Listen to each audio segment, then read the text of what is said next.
ribbon. Pakipatong na lang. Ito yung box na itutulak nyo papunta sa bridal shower, ha? Medyo mabigat lang. Hintayin ko lang yung amo ko. May excite yun eh. Oh, ha? Ito na ba yun? Ay, naku, madam. Ito na nga yun. Excited na ako.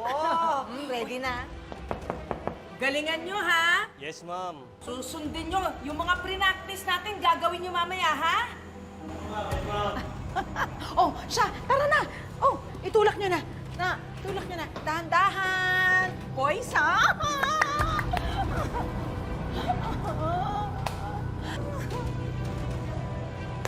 Saya